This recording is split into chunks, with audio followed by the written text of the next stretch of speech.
Are you looking to reverse diabetes using the ketogenic diet? And stay tuned by the end of this video because I'll be sharing you all the information that I learned by reversing my own pre-diabetes.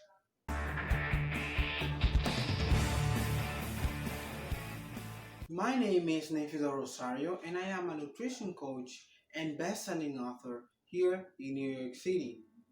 My mission is to inspire you to become the healthiest version of yourself using the power of nutrition and keto.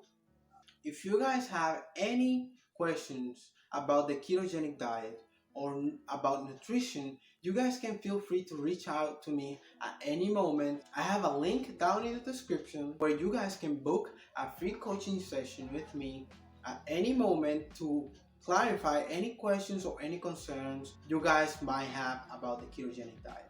Alright, let's get started. The first thing that you need to understand about diabetes, especially type 2 diabetes, is insulin resistance. So, what is insulin? Insulin is produced by our pancreas in our beta cells to regulate the sugar that we have in our blood, right? So every single time we eat anything, it can be protein, carb, fat, anything, you get an insulin spike. Why? Because insulin is used as a key to let all of the nutrients that are in the blood into the cell. So you might say insulin is necessary. Yes, it is necessary. You need insulin or you die. But what is insulin resistance? Insulin resistance is when you have excess sugar and excess carbohydrates and excess nutrients throughout your blood the whole day. You are eating so much sugar throughout your day that you're producing so much insulin that your body is learning to ignore it. Insulin works as a fan. When you go inside of a room and you turn on a fan, you hear it for a couple of seconds. After a couple of minutes, you stop listening to it. You stop hearing it. Why? Because your brain learned to ignore it and learn to know that it's not important for it to hear it. Right? It is the same thing in your body. If you eat a lot of sugar, and you have insulin all of the time, your cells are gonna say, I have so many nutrients inside of me already. I am not going to let insulin open my door to get all of the nutrients in. So what happens? You leave all of the insulin and all of the sugar in your blood to have high blood sugars. And what does high blood sugar mean? Diabetes, right? So if your insulin isn't working on the cells, you cause your blood to be thicker. And if you think about sugar, sugar is like a syrup, like honey and agave nectar, right? And do you think it's easy for your heart to pump blood that is thinner or to pump blood that is thick, like a syrup? So that is very dangerous and it can cause heart failure. That is, a lot of people who have diabetes have had heart problems for a long time because their blood is generally more thick, right? So your liver has to store all of the excess sugar as fat. And where it stores it? Around itself, creating fatty liver and cirrhosis. Okay? So insulin resistance is your cell's inability to listen to the insulin and to take up nutrients inside of your cells. How do you reduce insulin resistance? First thing you gotta do is avoid all grains. You need to avoid all grains.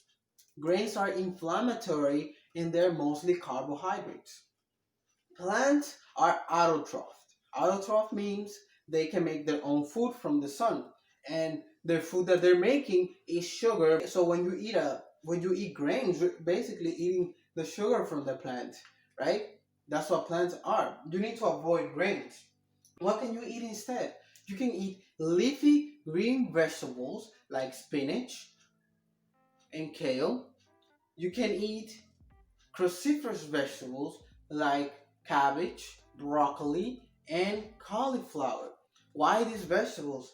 They are low in carbohydrates, they're low in sugar, and they're full of nutrients. This is what I call nutrient-dense foods. Nutrient-dense foods are important to eat because they'll give you antioxidants, reducing the oxidative stress inside of your body, You can eat almost unlimited amount of them because they're so low carb and they take so much space that they'll make you feel that you ate a lot and make you eat less, right? Second step is to avoid sugar. Avoid sugar. Do not eat white sugar. That's bad. Do not eat brown sugar. That's bad. Do not eat honey. You might think honey is healthy. It is not. Do not eat honey.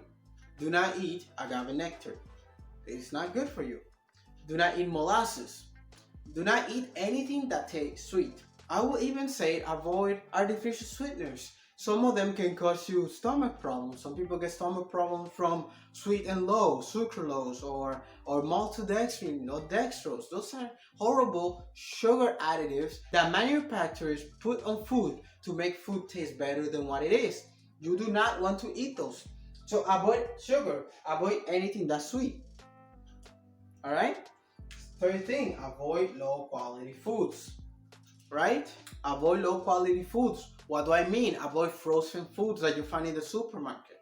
Avoid pre-made foods that you don't know what the ingredients are. Buy whole healthy foods made from one ingredient. What is broccoli made out of? Broccoli. What is chicken made out of? Chicken. You can buy this food and season it the way that you like it, a way that you enjoy it, and know exactly what you're eating in them. You're putting your health in your own hands and taking action to reduce insulin resistance and reduce blood sugars and take your blood sugar into check. Alright? You might be wondering now, how can the ketogenic diet help you? You need to know that the ketogenic diet is a moderate fat, moderate protein, and low carb approach. I think it's moderate fat because you eat the same amount of fat now in the keto diet than what you eat in the standard American diet. So in the keto diet, the macros are 70% fat, 25% protein, and 5% carbs. If you want to learn how to calculate these macros, I will put a video up in the card so you can go check that out. You can calculate your macros without any calculator just by knowing your weight in kilograms, height in centimeters, and age in years. Alright? So keto can help you because you mostly are eating fat. And I have these 3 lines here, and I want you to understand this is how the insulin spike goes. When you eat a lot of fat, your insulin barely moves. You can infer that if you eat a ketogenic diet, your insulin won't spike as much. And if your insulin doesn't spike, your cells are not gonna ignore insulin. Therefore, you're gonna have a lower blood sugar because your cells are able to take all of the sugar from the blood and use it, and you're not gonna have high blood sugars all the time, right? And also, like I said before, if you have low blood sugar, you're gonna store less fat because your body wouldn't have to convert all of the sugar that you have in the blood into fat, and you will lose weight, right? Now, 5% carbohydrates can be different for every people. So I recommend, if you're gonna do the ketogenic diet to reverse diabetes, you need to eat 20 net grams of carbs or less every single day. 20 net grams of carbs or less every single day. Do not eat more than this number, but you can eat less than this number, okay? I personally eat between 10 and 15 grams. Sometimes I eat 5, and sometimes I have gone 0 carbs, carnivore, just eating meat the whole day. And my blood sugar stay between 75 and 85. Why I don't get that dizziness if I do the ketogenic diet? Because I produce ketones. And ketones are my source of fuel, and it doesn't matter if my blood sugar is low because I am not using sugar as my fuel source.